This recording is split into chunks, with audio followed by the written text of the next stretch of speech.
The polar configuration, or as Joseph Smith called it, ancient Earth, was divided from time to time, meaning that one or more of the orbs were separated from the polar conjunction and sent off into space. Wandle Mace recorded Joseph Smith's remarks on the subject. Eliza R. Snow, Joseph's wife, wrote a hymn that expressed the same truth.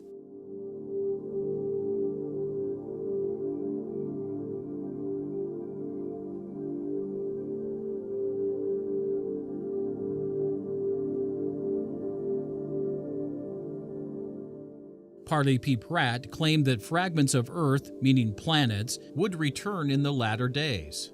These fragments had been broken off from Earth, meaning separated. The original magnitude of the planetary configuration was tremendous, but over time became diminished with each division until only Earth remained as we see today. Joseph Smith explained that the reason for the repeated division of ancient Earth was its size. He explained in a public meeting in Vincent Knight's house that the Lord believed the original size of the world was too big. For this reason, the earth was divided and then subdivided. According to the early saints, there were 4 specific divisions of the earth: the days of Enoch, the days of Peleg, the 10 tribes, and the Crucifixion. In his public discourse at Vincent Knight's house, Joseph Smith named 3 of the 4 events.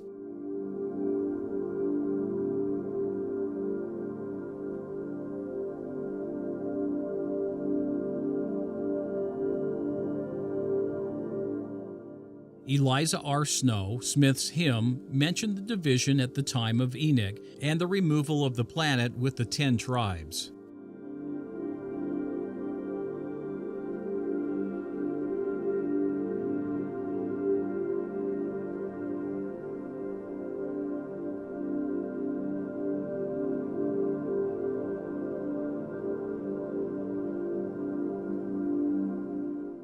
Parley P. Pratt named all 4 events.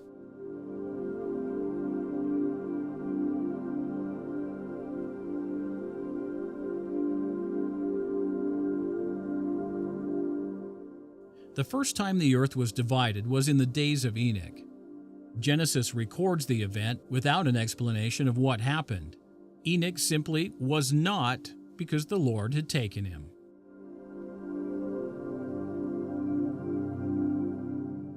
Paul, in his epistle to the Hebrews, shed a little more light on the subject, saying that Enoch was not found because God had translated him.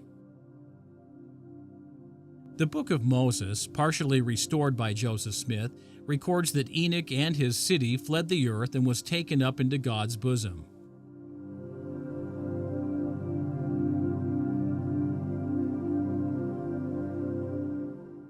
In a revelation to Joseph Smith, the Lord reiterated the fact that he had taken the city of Enoch, called Zion, into his heavenly bosom. Though the scriptural record is silent on the actual details of the division of the earth at the time of Enoch, Joseph Smith was not. Joseph Smith knew exactly what happened. Some of what he learned about the city and also the 10 tribes came from the Egyptian papyri he obtained from Michael Chandler.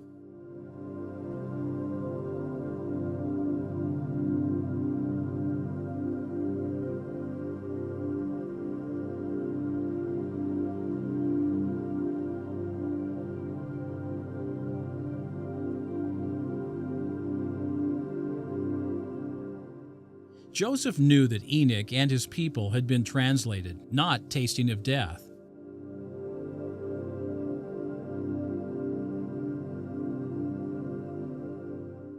This was the reason for taking Zion away from the telestial earth and its inhabitants.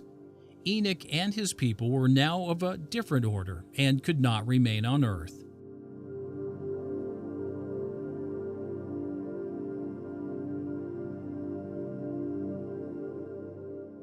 A separate orb was necessary for their higher order of existence, and so a planet was created by separating the city and the piece of earth upon which it stood and placing it within the solar system.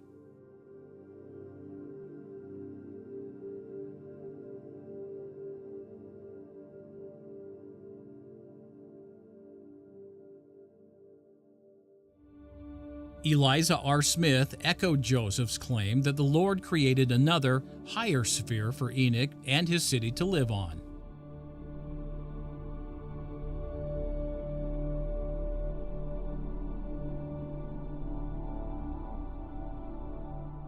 Joseph informed some of the saints that the piece of earth taken with the city of Enoch up into the heavens was detached from what is now called the Gulf of Mexico. The chasm was subsequently filled with water.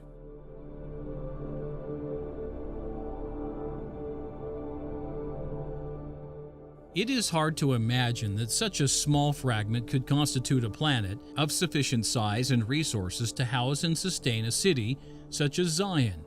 Perhaps the fragment was combined with a planet already positioned above the earth. We simply don't know. Whatever the case is, we know that Enoch and his city were on a separate heavenly body directly above the earth.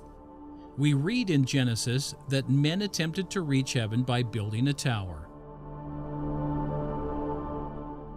According to Apostle Orson Pratt, this heaven was actually the city of Enoch. Mankind had remembered the ascent of the city of Enoch into the heavens and hoped to reunite with its inhabitants.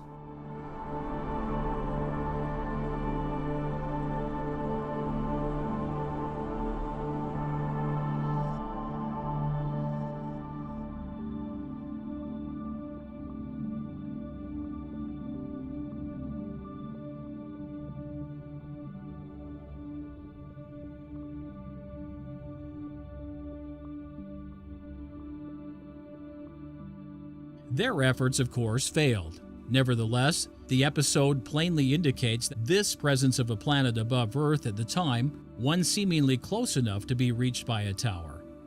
A little time later, Melchizedek and his city did reach Enoch's Zion.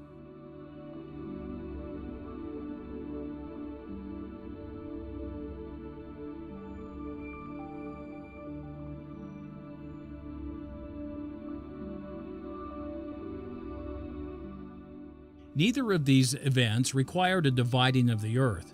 After the Tower of Babel and the ascent of the city of Melchizedek to the heavenly Zion, Enoch's city and planet disappeared from the biblical history. Clearly, the city is not in our heavens today.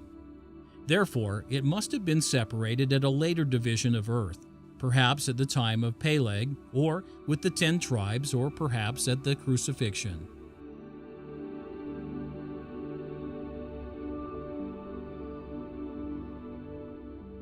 The second dividing of earth was in the days of Peleg. The Bible simply states that the earth was divided during the days of Peleg. Without any details to the statement, scholars within and without the church are left to speculate.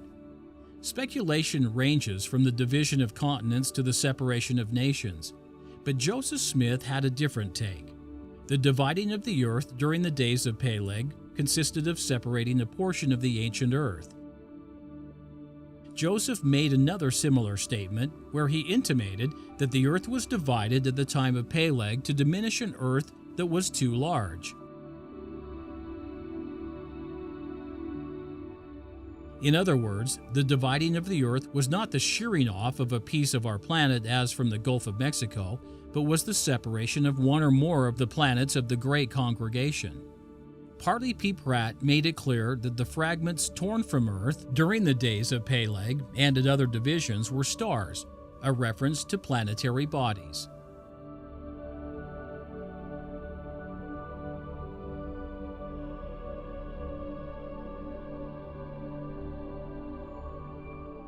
Elder Pratt and others stated that these orbs, which he called fragments, would return in the latter days as part of the restitution of all things. That is, the earth will be restored as it was before it was divided. In a revelation to Joseph Smith, part of this return is described.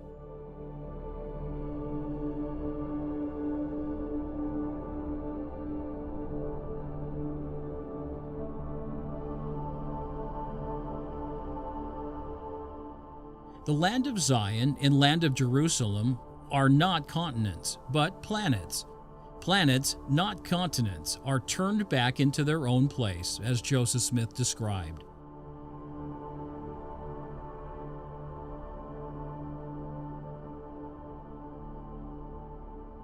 Land does not describe a portion of the surface of Earth, but is used in an ancient sense as a planet.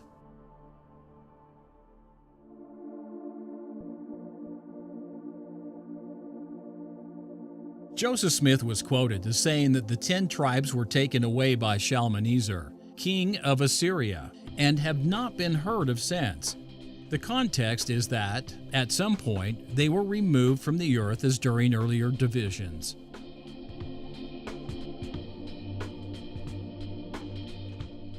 The Bible only records that the tribes were carried away by the Assyrian king, confirming that they disappeared from the historical record.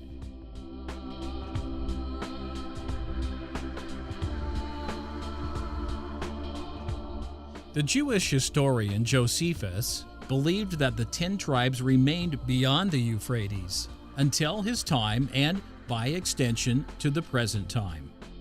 Josephus may have gotten this idea from an account in 2nd Esdras, where the 10 tribes decided to go to another country beyond the Euphrates, where man had never dwelt.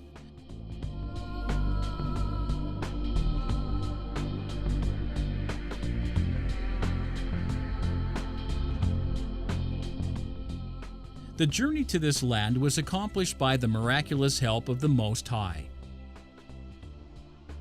The Euphrates is normally considered a terrestrial river, flowing through modern Syria and Iraq. But in ancient times, the river was a heavenly river. It was one of the 4 rivers of Eden.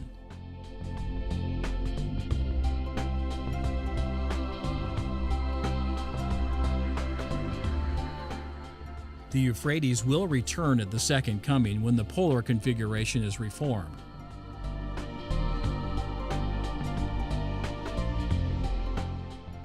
The implication is that the 10 tribes traveled the Axis Mundi, called the Euphrates, to the land of the north. They will return in similar fashion.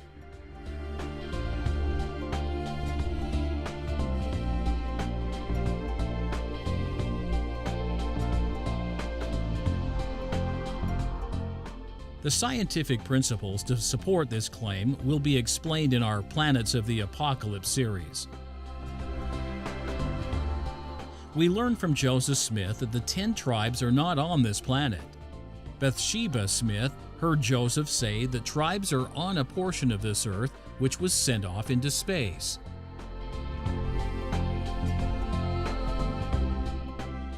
Orson Pratt heard Joseph make the same claim.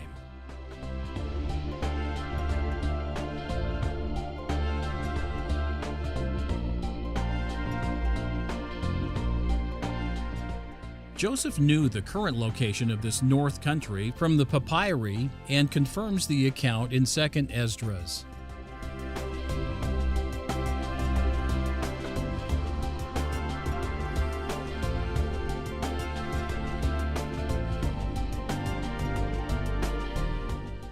In fact, Joseph was able to point out the planet to a fellow saint, Benjamin Brown, according to Eliza R. Snow.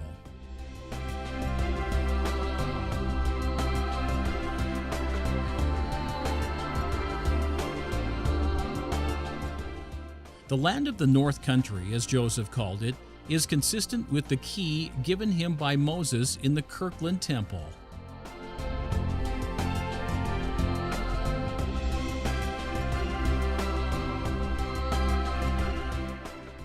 Moses gave 2 keys to Joseph. The first key governed the gathering of Israel in the greater sense. The second key was limited to the leading of the 10 tribes, specifically from the land of the north. As with the lands of Zion and Jerusalem, the land of the north is the name of a planet. Philo Dibble, an associate of Joseph Smith, claimed that the prophet made a drawing of ancient Earth, which Dibble copied. The drawing shows 3 planets in a polar alignment. According to Dibble, planet A, in the middle, is our present Earth, while planet B to the north along the axis was the location of the 10 tribes. Eliza R. Snow, in her hymn, also makes the claim that the Lord divided the earth to provide a planet for the 10 tribes.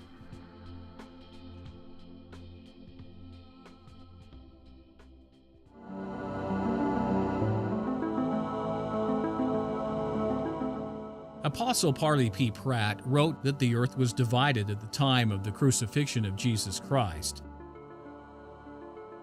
The earth had been divided at least 3 times before, at the times of Enoch, Peleg, and the 10 tribes. In each case, a portion of the earth, meaning a planet of the ancient configuration known as Earth, was removed and sent into space. Yet, by the time of the crucifixion, there were still planets up above Earth's northern axis. And one of those planets is recorded in the New Testament. The Magi followed his star, meaning the morning star or Mars, to the child's home.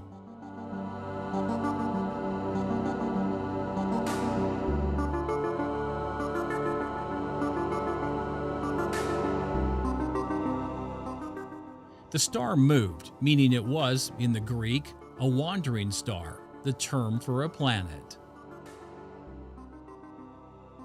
When the division occurred at the opening of the 6th seal, the meridian of times, there were stars of heaven that first fell and then departed.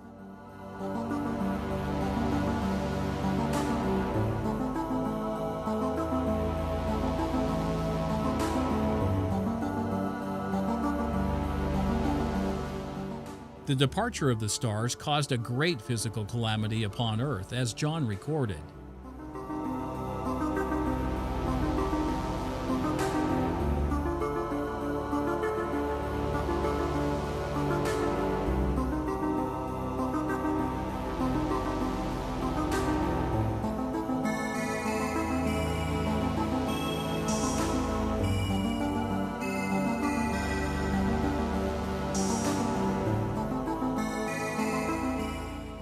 The house of Israel has been repeatedly likened to an olive tree, most notably in the 5th chapter of Jacob. The symbolism of Israel as an olive tree is used to describe the history of the Lord's dealings with his people, particularly the scattering and gathering of portions of Israel, described as branches. The Lord first plucks the branches from the original tree, which is dying, and then takes them to another part of his vineyard, grafting them onto other trees in order to preserve the fruit.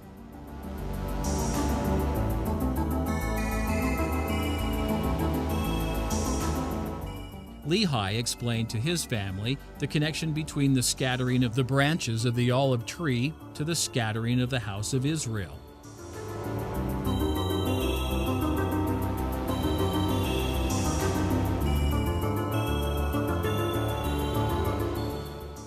Lehi understood the scattering to be confined to this earth, or, as he stated it, upon all the face of the earth.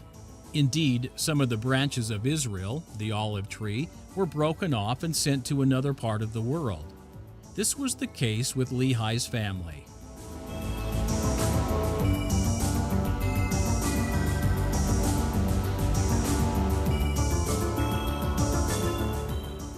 But are all the branches of the house of Israel on this planet?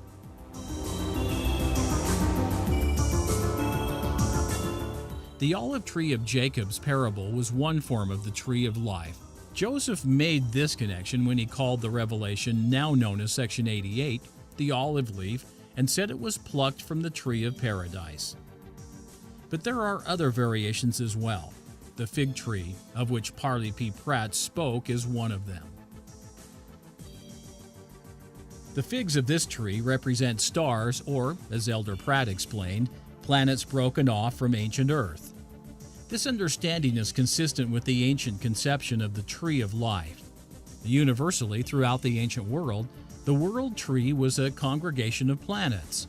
The Norse version of the world tree encompassed 9 planets. The Jewish Kabbalah's version of the tree of life is also a congregation of planets, with 3 sets of orbs in a coaxial relationship. It includes the planets Saturn, Jupiter, Mars, Venus, Mercury, the Sun, and the Moon, as well as the star Sirius, and an orb representing the zodiac. The prophet Isaiah followed this tradition when he likened the earth to a branch of the larger tree of Israel.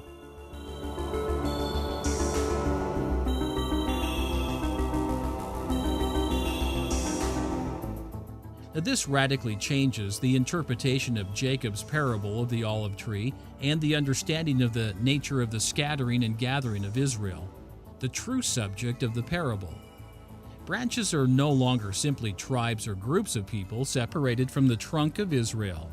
Branches are planets. The larger olive tree is an aggregation of the planets providing abodes for those groups of Israelites, and the vineyard becomes the solar system.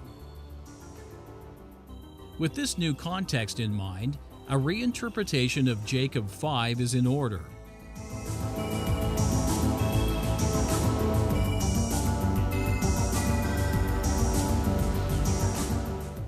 And when the Lord takes branches from the tame olive tree, He is removing planetary orbs from the alignment of planets above Earth, or more germane to our topic, He is dividing the earth.